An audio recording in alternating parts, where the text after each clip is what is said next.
So this video is going to be a hard video, and it's a video that I've gotten many requests about from parents seeking insight about why their children have gone no or low contact and what they can do about it and what are some things that they're missing. Family estrangement is incredibly painful for everyone involved. There are many unanswered questions and stuck places, usually on the estranged parent side. And I wanted to make a video as a resource around the issue of estrangement. And FYI, this video is going to feel uncomfortable. It's going to feel accusatory. It might even feel kind of exposing. So it's going to be hard. I just really want to let you know that up front. And it's going to sound significantly harsh, but I wanted to offer some potential answers for what I see as blind spots that estranged parents often have. Stuff that I've seen, in 5 years of being in social media and in about 15 years of private practice. And I'm making this video to help with an extremely painful issue around going no contact, with its not understanding and not having concrete reasons why you might be estranged from family, specifically your children. So even though they are blind spots, there might be something in this list that resonates with you or that you've actually thought of before. And a couple of quick things. So this video isn't going to be helpful to you if you just see the issue around no contact and estranged parents as being caused by mental health content creators or professionals. These issues existed long before social media, and childhood trauma issues in your family predate things like Instagram. And if you're looking to blame professionals for your relationship with your children, this probably isn't going to be a really good resource for you. And also, this video isn't going to be helpful to you if you gain insight from it, but don't take any action upon that insight. What I mean to say there is that people of all types can often think that insight is all you need when it comes to mental health, when that's not true. There's a lot of action that happens after insight. The insight is just kind of a beginning. The work now is about dealing with things like your anger or otherwise. And that issue is kind of like hearing, if you've ever heard from an alcoholic, where they say, well, I know I'm an alcoholic, but it stops there and they don't do any of the work around moderate drinking or abstinence or anything like that. Also, my channel is about recovering from childhood trauma. That is my work. I'm not a family therapist. This is my opinion about this video. This is what I see in family systems. And again, this is what I've seen in 15 years of private practice, working with childhood trauma survivors. And if this feels offensive or too painful, I totally get that, and maybe not watch the video at this time. I really do sincerely want this to be helpful. And it's going to feel like a bit of attacking when I'm stating what I see in the disconnection between the parent and the child around childhood trauma issues as well as blind spots. And of course, it's possible that adult children have their own mental health problems, just like their parents might have mental health problems. And I ask that you focus on your parenting here, what happened in the past, and try not to go to that, well, what about them and what about this and what about their behaviors kind of a thing. And that can very much well be true, but the focus here is on you in this video. Here are 7 common blind spots that I see with estranged parents. At the end of the video, I'll discuss a few more issues, such as my thoughts on reconciliation and the purpose of going low or no contact in childhood trauma work, and what to do with these insights if they're helpful to you. This video is going to be hard, but really try to not go to an intense shame place about some things you hear in this video or defend them so much in your mind.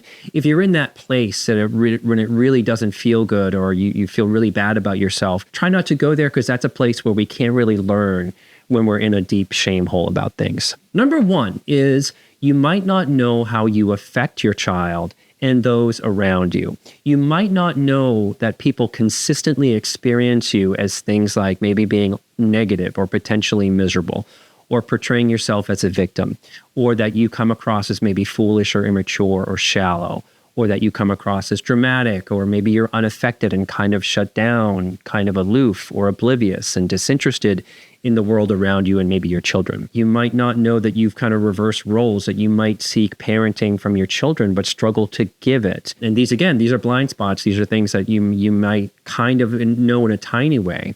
You might also be reactive and not know that. You might say or emote or do certain things without thinking about how those things will land. Reactivity can also come in the form as being vindictive about things. You might make things about you versus being available to others. And the blind spot here is you might have narratives. This is super important, that are bigger than knowing what you're like in the moment around others and your children. And what I mean by that, if you live in a place that your family life, that no one is like helping you, that you might not get how much you might be passive aggression about that no one is helping me narrative. And there are two major childhood trauma issues here that might be related to your own childhood. The first one is really being self-consumed due to triggers, which is a top tier sign of childhood trauma, is when in our triggers we really lose space and time and things. Let's say that you're triggered by your child's spouse in some way, and you might feel persecuted by them, and this could solely be in your head, or there might be some issues there, and you might become dramatic or reactive anytime that your spouse, your daughter-in-law, your son-in-law comes up. But you haven't done any work around why your son or daughter-in-law triggers you. So you might be kind of really living in the narrative, but not know that it's a trigger from childhood trauma. So you might send off things like some intense text to your child about that spouse, or you might act squirrely around them, and you might people please around them, or you might feel they're after you, kind of a thing. But the narrative in your head about your child's spouse is so big, and you believe it to be true without knowing how all your energy affects your child and the spouse and their children if they have children. An old school version of this, old school psychology, is something called the narcissistic injury. The narrative is that your pain is too big and that gets in the way of your relationships. Related to that is you may have grown up in a family when you were a kid, and you might have lived somewhat in a bubble where people in that family, they did not know how they affected each other, or the family was very unreal about emotions and intimacy. You may have been raised by someone who was very reactive or shut down or dramatic themselves, and these things affected you too. How to work on this insight, this one about not knowing how we affect people, is to seek out therapy and explore this and ask people honestly around you that are close to you that what you might be like around them. Don't ask from the place of like, I'm not like this, right? Because people are inclined to take care of us if we're in that kind of place, instead of being real with us, if you come to it like that. And be prepared that it's going to be painful to hear feedback about what you might be like. That's hard for anyone, but it can also be a clue about your childhood trauma to get some feedback on how you might affect people. And if you identify with having any kind of childhood trauma, or even if you don't like those words, that it might have been tough as a kid growing up in the family that you grew up in. The disconnect between the estranged parents and the children here is that adult children often feel invisible around a parent who doesn't know or care to know how their reactivity or their emotions or their general vibe affects their children and others around them. Number two is you might think in terms of transactions and exchanges with your children. Here's what I mean. Instead of solely being in the role as being in a parent role. This looks like expressing things in a transactional way, like I gave you everything. I fed, I clothed you, I gave you education, or I provided gifts to maybe make up for some of my bad behaviors. You might have confused basics in parenting for loyalty. Since I paid to come visit you, you need to tolerate my reactivity. I supported you in college and you cut me off. This is not how it works, kind of a thing. And yes, there are definite things that we can be grateful for from what our parents provide for us. And there might be a major schism in your mind about like sort of younger generations and you or whatever.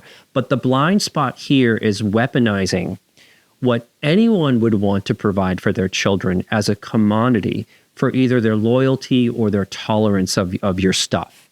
And additionally, the blind spot here is going to be confusing because the transaction is in place of real intimacy. And a sign of childhood trauma, again, is not knowing how to authentically connect with someone else. So one might think that providing something like a dinner or an education or something like that or a gift cancels out that lack of ability to be real with your children or be really intimate with your children in a real loving way. In other words, you might be providing things to make up for that, but that's not usually what children want. And I get it, there are some good intentions there, but that's what I mean. Even think of it as a common marriage problem, where the provider might think that all they need to do in the marriage is provide, yet there is no connection with whom they're providing for, their children or their spouse, if that makes sense. And providing education to our children is a really good, but also really basic thing. But the blind spot, basic thing in terms of like what parents would be doing anyway, those things do not make up for fully not knowing your children. So a common disconnection between estranged parents and their adult children is usually that the parent might confuse these basics of what we want to give our children anyway. We might confuse that as evidence that the adult child should really never have a problem with you, or bring up anything because of those things that you provided with them. Your message might be, you can't be upset about anything I've done since I provided you in all these kind of ways. How to work on this insight about this one is to spend time in everything about what are basics that healthy parents provide for their children, and perhaps work on the myth that providing for children means to buy their loyalty, when providing for children is really about their success in life. Children don't ask to be created. Like, you made the choice to sort of have children. You invited them into the metaphysical home that is the world of you being a parent. Number 3 is, you might assume you had no involvement in the trauma that your child experienced. This example is simply when an estranged parent has a blind spot of thinking they had no involvement in their child's trauma, even when it was someone else's doing. But let me explain. It's issues like, it wasn't my fault, it was your father's fault, or your mother's fault, or your brother's fault. What was I supposed to do kind of sentiment. Like, you're removed from what your child might be expressing to you. And I understand that that can be very hard to hear, because there could have very well been a perpetrating spouse that you were married to, or that you had another person in the child's life. But I'm listing this as a highly specific attitude that some parents, estranged parents, have, which is really a big blind spot, which is that the abuse happened outside of your orbit with your child, and you are totally separate from it, if not even victimized by it yourself. A common scenario is getting involved with someone who becomes your child's step-parent, or you dated someone that was unsafe in some way to your children. I've had many clients who cannot get their parents to engage or see that they had an involvement about that person in their life because they brought that person into their lives by choice. And estranged parents who struggle with this blind spot might argue that the abusive parent just happened to them in their life, instead of acknowledging that they brought them into their life and therefore their child's life. All of these will involve personal responsibility.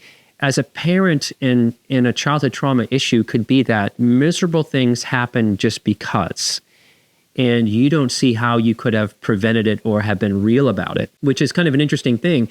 You may not have been able to prevent it when it's happening, but the trauma is around. Now you're not being real about it. And that might be your blind spot, and that might be what your child is asking. When an adult child challenges a parent about these non-involvement issues, an estranged parent might say, well, what do you want me to do about it? How was I supposed to know? Why don't you take it up with the person who did the thing to you? The blind spot here is about being separate and disconnected from responsibility or involvement or empathy. Like, your role as a parent might be too compartmentalized around these issues. The disconnection is that the child is seeking care and accountability and connection, where the no involvement parent feels victimized that the child is seeking that from them, which is something you have to kind of think about. Another childhood trauma piece might be that a estranged parent is highly defended, again, feeling shame that their decisions may have affected each other. That's the shame piece that I mentioned earlier. And perhaps the most damaging piece to an adult child between the estranged parent is when the parent starts blaming the child for talking about the abusive parent that the parent brought in.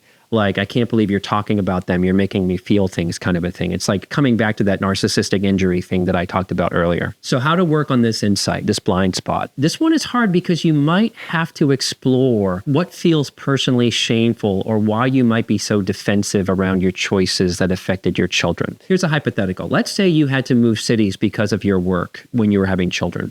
And that's greatly going to affect your child's lives, like their school, their friends, some newness, some fear, some social pressure. And it's a parent's responsibility to help their children with that. This example about when a parent feels victimized about the work issue already, like it's already hard for them, and demands that the children shouldn't have any feelings about it since the parent is already facing something really hard. And it kind of becomes a power struggle, a battle about who the victim is. And the abuse is about expecting adult attitudes and kind of understanding from your children about a move that affects them. And in this hypothetical, you're not a bad person because you have to move, but it becomes abusive when you're creating a power struggle, when it's like, what about me and all this? You know, it's like you lose your empathy. You might be triggered to something about your childhood there. Number 4 is you might think it's all normal. What I mean by this is perhaps how an estranged parent was raised, or for other reasons already discussed, perhaps in numbers 1 through 3, this is a big blind spot, and it might be about abusive behaviors and issues that might feel normalized for you. Here are some examples about what might feel normal to you, but they're really very damaging. Some examples such as screaming at your children, yelling in the household, overpowering them, being a high conflict person as a communication style, ignoring big things in the home such as violence or drinking or drugs, boundary crossings such as gossiping or disclosing personal private info that your kids wanted you to not disclose to people, to other members in the family. Another is minimizing a child's abuse inside or outside of the family. Another is deflecting your outburst or reactivity or anger issues as normal.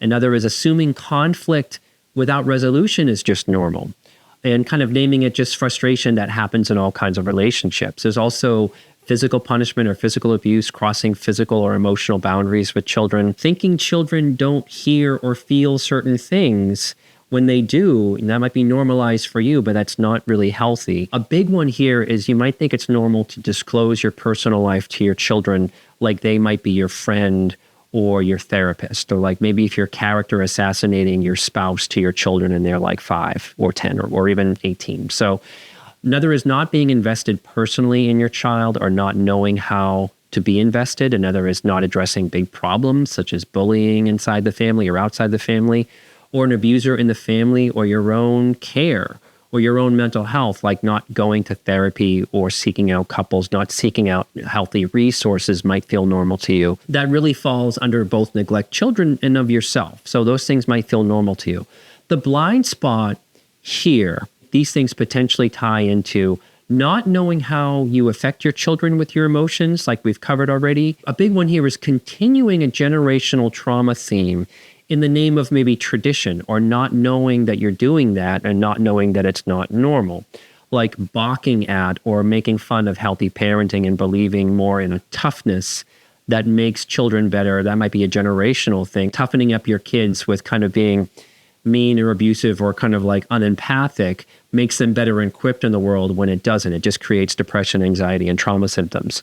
Not seeing your children as individuals or people themselves. It's going to sound harsh, but you might see your kids as objects, and that might feel normal to you, not that they're individuals. Some harsh truths with this one is that it's easier to willfully claim that these things are normal than to actually do something about them or try to change their behavior. There's plenty of families out there that are just like, geez, how much empathy do you want? You know, they can be really cold, they can be really critical, they can really kind of interpret empathy as weakness that's going to take the ship down and stuff like that. It really creates a lot of damage. How to work on this, again, is seeking out therapy and not dismissing healthy parenting ideas. It might be a clue for you if you kind of like balk at, or you just like think that's like a lot of like, you know, psychological mumbo jumbo to like really not shame kids or punish kids or put them in timeouts kind of a thing. Like that might be a clue for you. If you notice you immediately balk at such ideas, it might be a clue about your blind spots. It might be a clue to the disconnect between you and your child. And it's helpful to reflect on, this is a big thing here, is that if what you considered normal was something you experienced growing up, and a bigger clue is if you think it's normal because you do the thing to a lesser extent. What I mean by that is, for someone who was beaten daily in their childhood, which you might have experienced, you might think that verbally raging at your kids is a healthier and better and less extreme option. And the blind spot there is that it's still abusive no matter what. That's often the most common and kind of saddest, heartbreaking legacy in generational trauma is abuse is still valued, but maybe at a lesser extent in someone's mind. Your adult children may have approached you about these things over the course of their lifetime, and you might have to ask yourself if you minimized or if you called them overly sensitive over things you really considered normal.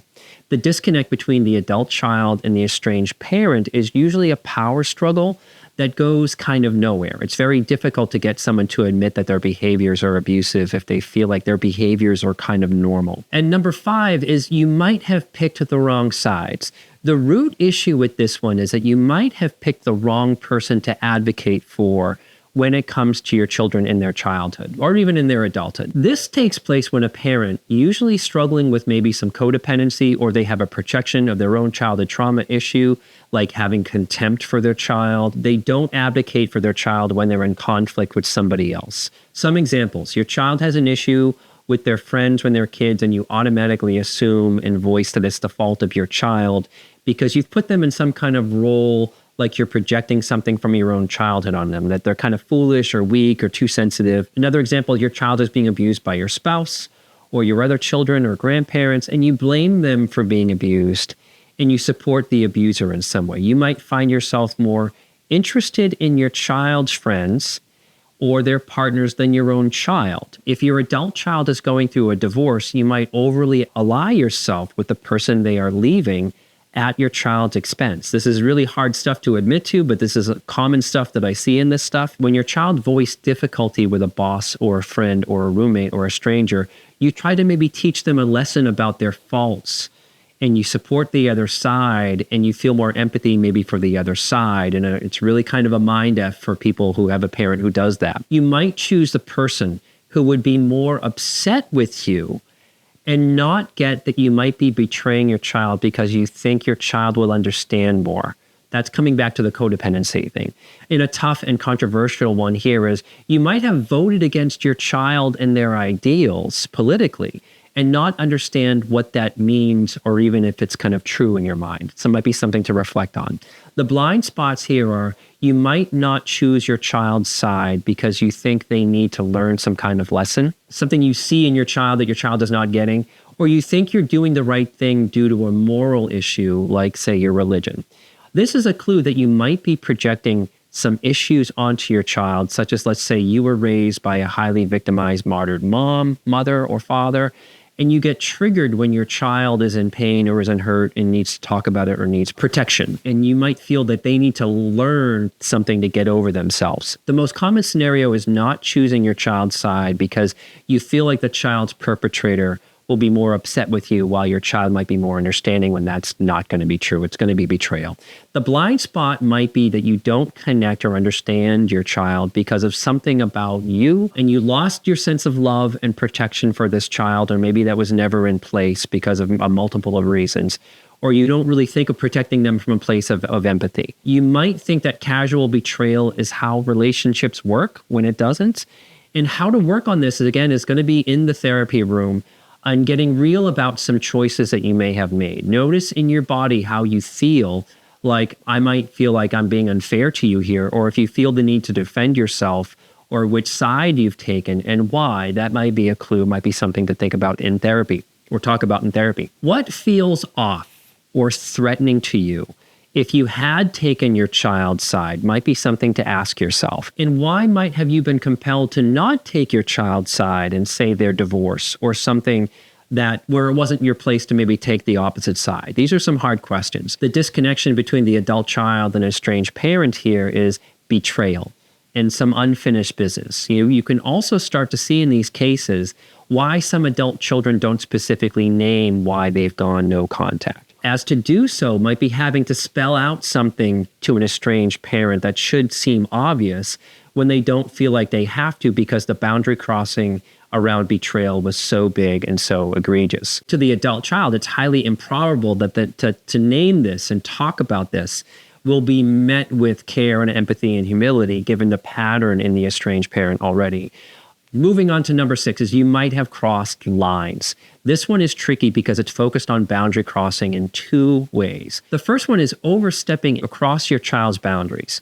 And the second one is overstepping over your own boundaries as a parent, which is kind of harder to explain. Here are some examples of overstepping your child's boundaries: reading their diary, going through their things without discussion, treating them as something you own that goes beyond age-appropriate protection, like making sure that they're safe online, like really being intrusive into their life, not allowing for age-appropriate for autonomy, like kind of being overly strict, overly on them, not allowing for their own bit of privacy in life. Betraying their confidence in you is a big one, like making jokes about something they said in confidence to you, or telling everyone at the holiday their struggles, like telling everyone, all the members of the family, that your child now has a boyfriend or a crush, or they had their first period, or they've been bullied at school, like really making fun of and crossing a boundary in that way. Another is complaining about your children in front of them to others, even strangers in public. Like you're giving off a burdened attitude about your kid in front of them. That is crossing their boundaries. Badgering your adult children with excessive texting or phone calls, or being enraged or dramatic that they're not immediately picking up from you, especially in conflict. Like you might go into bully mode and you're crossing a boundary there. Overstepping your adult child's wishes in their own parenting. Like this is where you're dismissing their guidance when you are with your grandchildren, like their children. Another is sending messengers to your estranged children, like your friends or your siblings or other people in the family, in an effort to maybe shame them or get information or convince them or their hurtful decisions, i.e. you cross a boundary when you involve other people. And many supporters report getting calls from their parents or siblings or the parents' best friends to get information or talk sense into them. And the blind spot is inserting outside parties, again, into an already tense and complicated relationship. Another is taking out credit cards in your child's name, or trying to accomplish something that you want with gifts, or holding financial help, or attaching strings to finances or stuff like that. The biggest one here is not honoring your child's ability to make their own decisions or have their own thoughts. You might believe that a therapist or a spouse convinced your child to see you as the parent as unsafe, which implies your child doesn't have the ability to think for themselves, which might be an old issue for you. You might have been seeing your child the whole life the way that they can't make good decisions for themselves. Here are some examples of overstepping your own boundaries as a parent. This is that other issue. Favoring one child over the other. Yes, that's a boundary crossing. Oversharing or seeking emotional support from your children is another boundary crossing. Character assassinating your child's other parent or family members. Like, your father's mother has never liked me and she's a terrible person, and you're talking to your 5-year-old about that, their grandmother. Like with picking sides, an example is seeking help from your adult child's friends or partners or children if they've gone no contact with you, seeking alliance from your child's inner circle to gain sympathy or information. Not having clear financial boundaries, I know this is messy, or overly using finances to influence your child. And yes, that is super nuanced and complex, but in short, just make sure you're not using financial resources for motives outside of those basic parenting things that I mentioned earlier. The blind spot here about boundaries, like with all the others, can be helped with therapy, and the boundaries are things that don't feel clean to your adult child and probably don't even feel clean to you on some level. When an estranged parent has crossed such boundaries, they might justify them from those narratives that I would encourage you to bring into therapy, the narratives that I mentioned earlier that might be coming from your own childhood trauma. How might these boundary crossings have made things worse with your relationship with your child? Have you crossed these boundaries while you were raising them and as an adult because you justified them in your mind from a place of maybe some drama or your own trauma? The disconnection between the adult child and the estranged parent on these boundaries are usually like the adult child does not feel like they're a person worthy of respect, autonomy, and consideration. And the parent often feels like their child should be there maybe for them more, and not so much vice versa, or that the child isn't, again, capable of making their own decisions, or is that their child is some kind of loose cannon, or the parent feels like they need sympathy from others about their child's character, which is possibly maybe some major mental health stuff going on maybe for you, or projection of your own childhood trauma, or both. So at number 7, and the final one, is what I call you might rewrite history to serve you. And lastly and briefly, this one might be very confusing to you because when an adult child and parent cannot agree on the history or the issues or the meaning behind the history, it's hard to see your part in things. In this last example, we can see how in all of the 7 examples so far can actually influence each other or be true at the same time. Not all of them at the same time, but usually these issues are going to overlap.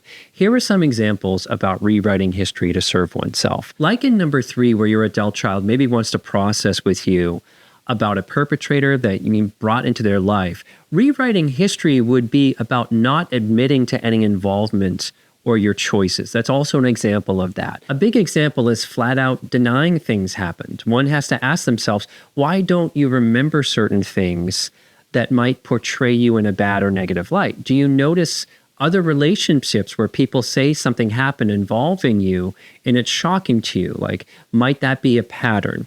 Another example is stating your child was happy and fine their whole life according to you, but dismissing their reality of what it was like for them. You might not have been fully safe or aware enough to know that your child was experiencing what they were experiencing in context of your parenting. Remember in the first example where I talked about narratives or something called narcissistic injury, where your narrative might be so big, your childhood trauma narrative or whatever, that you totally dismiss your adult child wanting to bring something up or process with you. You might have acted out or had an ongoing abusive issue like rage, but you might feel that it's just normal parenting frustration, coming back to something I said earlier, inappropriate. So you might deem your child as overly sensitive and silly about what they're bringing up with you. That's an example of writing history. You might not be able to tolerate your adult child's wishes or statements, or you might look to build a case for how they are misguided and wrong while minimizing what your adult child struggle with. That's another example of rewriting history. Another is building a case looking for allies, like creating a story that isn't accurate to your child's experience of you. Like you might have an attitude like, well, you had no contact because you didn't like that I moved.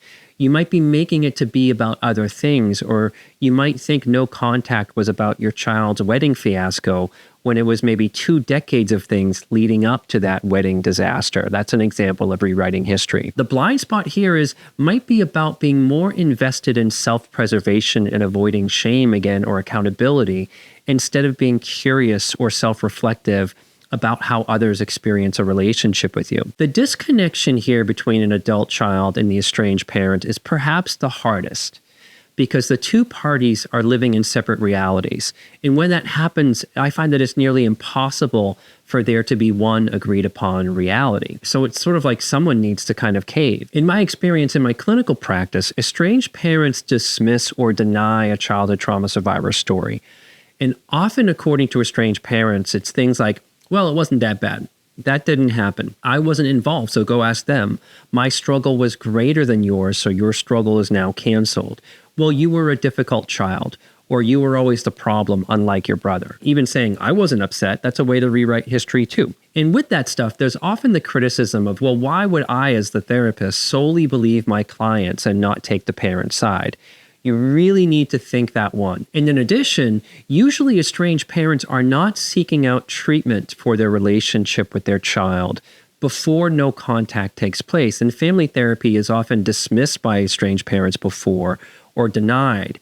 No contact is really a long, long process. And I'm not saying those conversations exist in every case of going no contact, about going to family therapy. So some final thoughts. If you've made it through this video, I very much can acknowledge its difficulty, and you might feel like you've been condescended to. I don't expect estranged parents to totally embrace this or enjoy this content, but I did make this video as it's often requested from estranged parents about insights, and they're asking that in good faith, so I'm kind of giving it in good faith. But I've been in the family of origin childhood trauma world since the late 90s, and I spent about 15 years in private practice, 2 years before that working in inpatient psychiatry and a clinical practice as a therapist throughout all those years. I do come with some knowledge about this. So what to do with this information now? I strongly urge you, if you're interested in getting into therapy, but for exploring your own childhood trauma and to seek out more about some insights, really go there seeking some answers about maybe you and your mental health in your life. Well, I don't mean to say that this is a universal, but most of the issues I've talked about here for estranged parents are about how people are raised and struggling with unconscious and untreated childhood trauma themselves. I mean, for estranged parents. Take that with what you will. I'm not saying that's universal, but that's really what I see. And again, not everybody, but there's that. So I do not recommend finding a therapist who doesn't get childhood trauma, or I don't recommend getting a therapist that doesn't understand the no contact issue.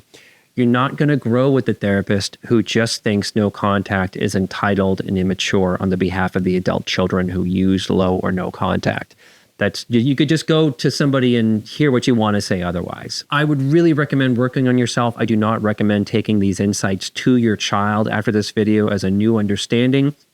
if they have specifically stated some boundaries around low or no contact. And I get it. It's human to want to get a quick resolution to a huge, painful problem such as this if this video like resonated with you. But I wouldn't immediately take this as like a solution. My first really recommendation is to work on yourself. And by that, I mean, can you find some growth outside of your relationship with your estranged child? If you struggle with boundaries or emotional dysregulation or the narratives that I've mentioned, why not get some help with those and improve your life in general? And this is super important. If you're a childhood trauma survivor and an adult child who went low or no contact, I really don't recommend sharing this video with your parents that you're struggling with. I really believe in my heart that people should find their own resources if they want to find them on their own. And it probably won't be received well, and it most likely will feel weaponized if you send that to them. So some thoughts about reconciliation, like I mentioned, I have much mixed feelings about reconciliation due to it needing sincerity from both parties to work and get over some issues, not unlike couples therapy.